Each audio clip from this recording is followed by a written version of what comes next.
Hi, I'm Sandra Champlain, and I've always been a skeptic. 15 years ago, I went through an incredible fear of dying. And I don't know where it came from, but it came on very strong. And for many years, I had this fear of what happens after we die. And it put me on a search. Is there any credible information that we survive, our souls survive physical death? Now, I didn't want to hear about psychics and mediums and astrologers. I wanted hard evidence.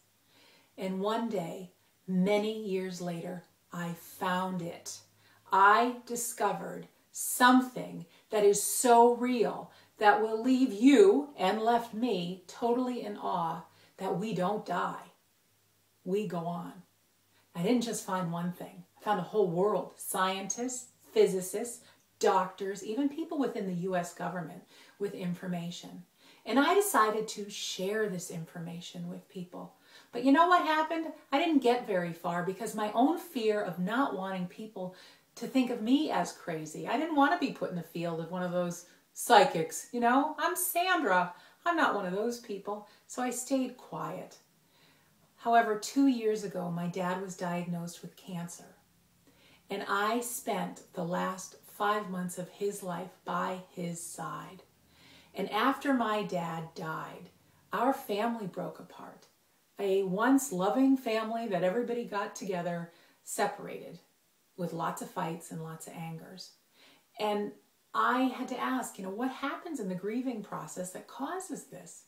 So I started my research again, and I found incredible information about what happens in our brain that causes good, normal people to have such anger, such depression. Did you know that over 1 million people commit suicide every year just out of grief and depression?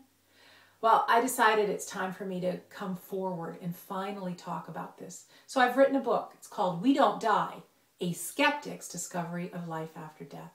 And I'm here today to ask you for your support. Most specifically, I'm here to ask you for an endorsement, a couple of words or sentence that shows that you endorse this book. Now, this may not be an area that you normally get involved with, but I'm going to ask you to look anyways, because there's something about when someone sees the name of a credible person like yourself inside a book that subconsciously kind of gives them the permission that, well, if this guy or gal believes in it, then, I can read it. And it takes the fear away. So I say, together, we can really change some lives and actually save some lives. I did have a man who has read my information, and he looked me straight in the eye. And before it, he was going to commit suicide. And after it, he realized that everything he was feeling was normal. Painful, but normal. So will you help me? You would be impacting lives of people you will never probably meet, but it would make a big difference. If you would say yes and give an endorsement, just 4 or 5 words, short sentence, you can email it to sandra@survivegrief.com. You can see the book just over here to your left, and you can read it. You can read the sample chapters, and I'm here for you. If you need help putting one together, you want some sample ideas, I'd be happy to send it. So I thank you for taking the time to watch this.